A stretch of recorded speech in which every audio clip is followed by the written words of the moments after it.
Hello, ladies and gentlemen. It's another Castover time. That's right. Homie. We're back with a lovely little map here made by myself. It's a 2 versus 2 map, and we are about to watch some random AI fight amongst themselves. Let's get into it. Since the last Castover I did on Golden Souls, I resolved to at some point put together a work-in-progress version of my other desert scenario, Heat Death. Not quite ready yet, however, so instead, we'll take a look at this map. We have a Protoss and a Zerg in the upper side, the upper half, and we have a Terran and a Zerg in the bottom half. Now, if you saw the last Castover, if you followed HYDRA's development in general, you'll know that the odds tend to be in the favor of the Protoss. But just today, I heard that there was a certain Viker trying to test with a certain knight of a certain realm, and let's just say Zerg annihilated them. So maybe they can also take the fight to the Protoss. Another thing to note about this map is that while it is the most recent melee map to come out of me, and maybe the most recent melee map in general for HYDRA, because given the instability of the project hitherto, there hasn't been much of a push to get people interested in making new maps. There's another one that maybe I'll run a Castover of called, I think it's Sheol or Shale. I'm actually not sure how you're supposed to pronounce it, but 3Lethal made that one, so maybe I can take a look at that one later on this week.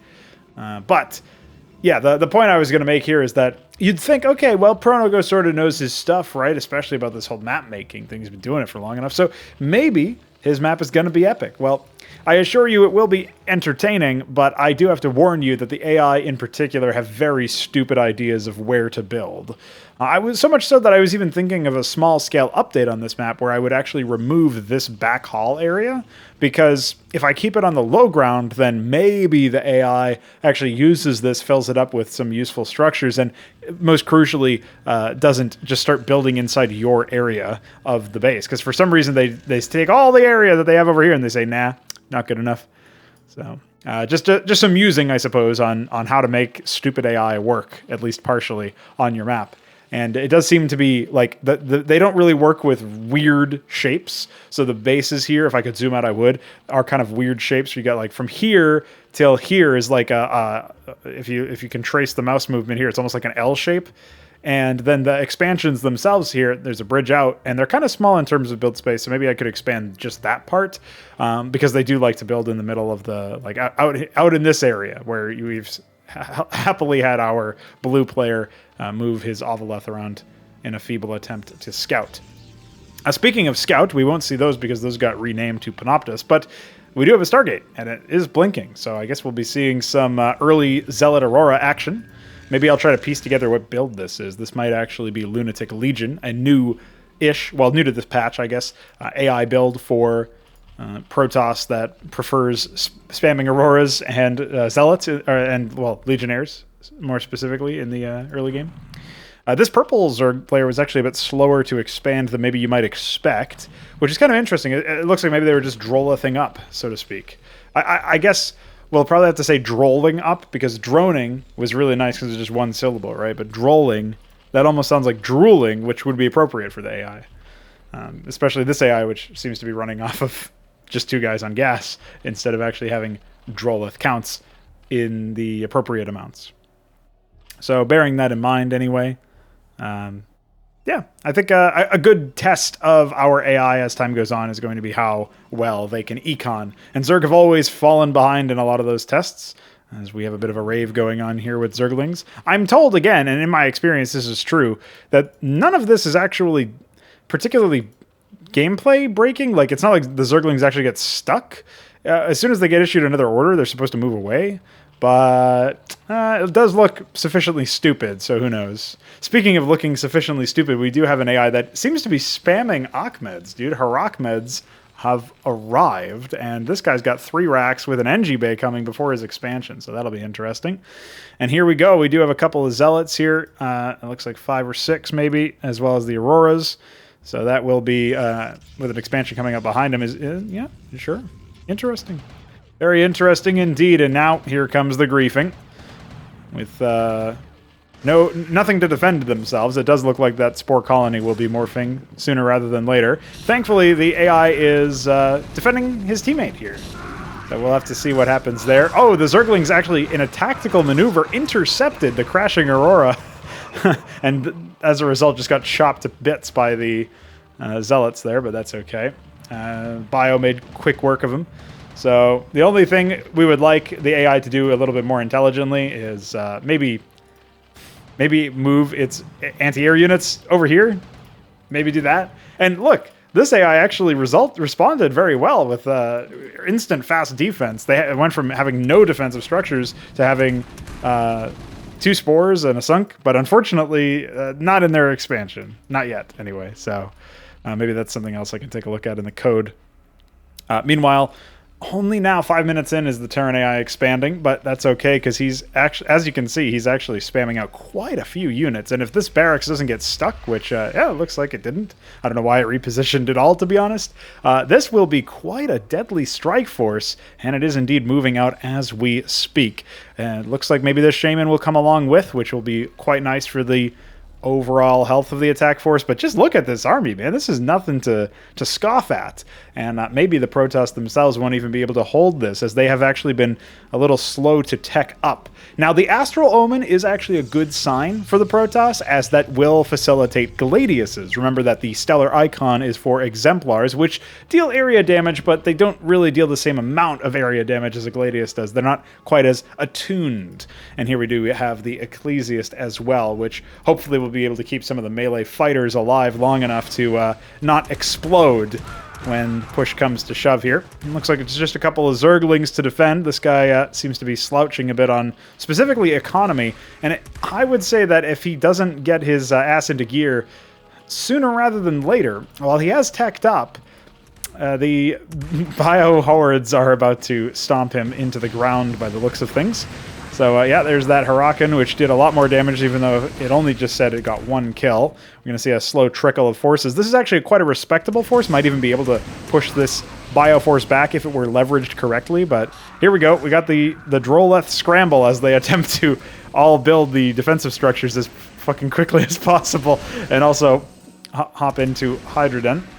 This is pretty entertaining to watch the AI panic like this. You can see at least my my anti-rush code is supposedly working correctly here. As you can see, we've got actually 2 Sunkens on the way, more shit coming. Like, this guy actually went into, like, woke up and kicked into high gear as soon as this happened. Maybe he was playing AFK or something. He might be able to push these guys back without even losing a structure, believe it or not. Yeah, the Hurakans have gone down. They're out of there. And the only question really is whether or not they can hold off long enough. Just a measly few Zerglings occupying the Protoss meanwhile.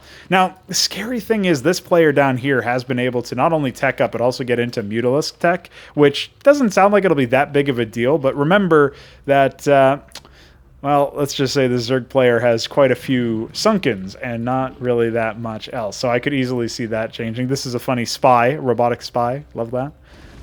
Some more skirmishes happening in the middle of the map. And, well, let's just say maybe I should have decided to support my homie Terran over here with a legit compatriot in not a Zerg player. But you know, this is sometimes just how the cookie crumbles. Let's see how it goes, though. Obviously, the limited AoE, or limited air control here. Attempting to make a stand. Unfortunately, the Hurakans are not cutting it at this point. And while there are some Watchdogs, which are the renamed missile turrets, they are not positioned in a great way to actually assist in the distribution of funds here. We actually have a fast tier 3 from this Terran player, who, remember, didn't expand that much. And actually a fast tier 2, well, no, tier 3 for the Zerg as well. But unfortunately, they haven't really done too much behind this. And admittedly, they do not have too many larval colonies either, because they of the early protocol for going into defense. So, thankfully, with the movement speed buff that Zerglings were recently afforded to try to make up for lost ground there, they will be able to help their ally out a little bit. But we've got an Argosy, we've got a Stellar Icon, and indeed a Magister has been deployed. It looks like really the Zerg didn't do fucking much in this matchup, unfortunately. And maybe Purple still has some time to shine. If this red Protoss force can be, you know, pushed back, we might be able to go somewhere with this. But unfortunately, our Terran player seems to be quite confused. And this is where the lack of focus is very apparent with these guys. That in theory, they should actually be focusing much more heavily on defending at this point, but for some reason have a couple of their units spinning out towards the middle of the map. And while they do have quite a few production structures, right, they've got 4 racks here and a captaincy just about to finish in a very peculiar position.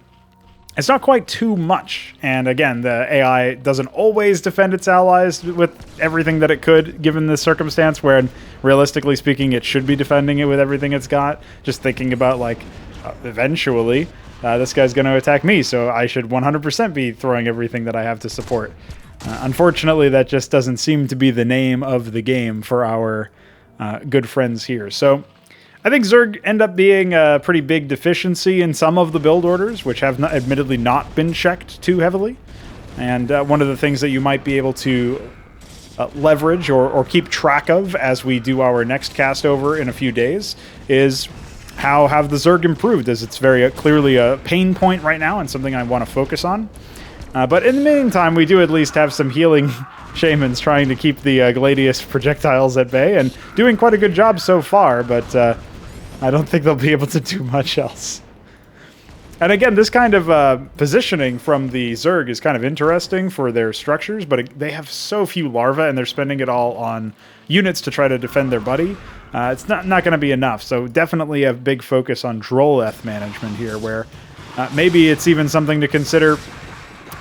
Shouldn't even be trying to build defensive units unless you have a certain amount of Droleths at the local town or something. Unless you actually have been being attacked for quite a long time, and you've triggered that failsafe that also results in pulling back your attack forces. This player actually has a reasonable number of Mutalisks, and this is sort of what I was hinting at earlier, where you could easily see a large number of Mutalisks at play. But at this point, it's definitely too little too late. Like, even if this blue Zerg player does nothing for the rest of the game, the likelihood of you being able to pierce an army of Hierophants, of Ecclesiasts, which restore the shields of nearby units when your units pop. And of course, they had a Gladius somewhere, and a Magister that's retreating from home, trying to maybe get some restored shields. It doesn't even matter. This Shaman is actually really well positioned, even though that's purely happenstance, but it's not going to be enough to channel the inner healing necessary. So you got some Zerglings coming in now, especially with the Spore Colony being tickled. And maybe some of these Ecclesias will actually fall, which will be nice, and one less thing that the Protoss can do to keep themselves in a reasonable position. But as you can see, the AI is also morphing Spore Colonies instead of Sunken Colonies, which maybe, hey, maybe they can see, 69 years into the future and say, well, the big threat is the air, but it's a little ways away at this point, isn't it, boys? We can see, we can survey the base, and even though, yeah, you probably would have some sort of frontal fleet coming in from this position, good luck. Good luck surviving the masses of ground units, the legions, shall we say, of ground units that are coming your way. Their first larval colony at 12 minutes, we love to see it, and though some of these air units may very well go down in these positions, I think the ground forces will be more than sufficient to knock them out of the park. In fact, none of the air units have fallen, hilariously enough. And that will be it. Take a little screenshot there for our thumbnail. Bit of a spoiler thumbnail, actually, but, whatever. And you know what? I will say that I'm impressed with the Zerg being able to tech up correctly, at least in this case. They were able to tech up quite fast, and that's always something that I'm a big fan of in such a position. And hey, these guys actually went for Lakizilisks, which is nice, even though they did barely fucking nothing, and only seem to be doing all that much now that they have, what, 4 bases? 5 bases, actually. They have this base over here. That's actually pretty impressive that they've been able to macro, but the fact that that's what's been required for them to attack, not even really attack, but remember, but just to get like an appropriate number, clearly whatever this build order was not sufficient, and I would say the same about this purple guy.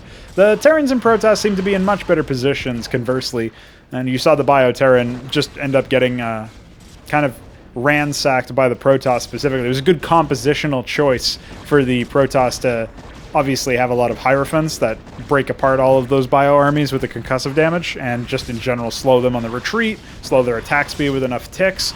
Normally you don't even get that many hits off on bio units to trigger Malice, which slows attack speed, but Hierophants can do that when Shamans are perpetually healing them over and over again. So that's another thing to mention in general is remembering that you actually do need to consider just how quick some of these experiences truly are. And how long some of the lifespans of your units can be extended to.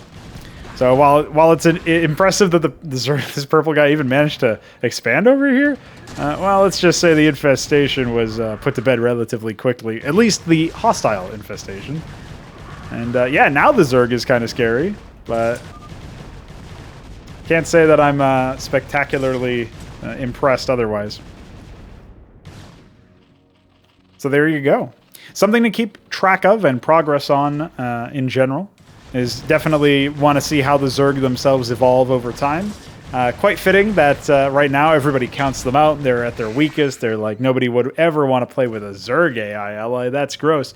Meanwhile, eventually, maybe by the time the patch rolls around, we would hope, you will actually be able to see some very, very powerful stuff coming out of the Zerg. So maybe we'll even do our next analysis, our next cast over on the same map, in fact. Maybe we'll do another one on this map to show off maybe some of the longer stakes gameplay when you do get into that 20-30 minute mark, as we saw on the previous cast over. And so while this one was shorter, I don't expect them all to be particularly short. And that will do it, as that was the last hostile unit that I can see. So we'll call it there. Oh, there actually are some Ovoleths here. We'll watch these get annihilated, and we'll call it there. And generally speaking, remember that... I was going to say remember something I never actually told you. Just keep in mind, we are shipping the patch very soon. The patch is coming on Monday, the 16th. So there will be a Fraudcraft then as well, because it is a Sunday. And yeah, remember that as time goes on, we are getting back into the swing of things. I may have failed to achieve victory, but that's only because the Zerg were really dumb. And when the Zerg take a lot more, punishment, when they're able to fire back a lot more with some better build orders and such, I will actually win, even if this says that I failed to achieve victory.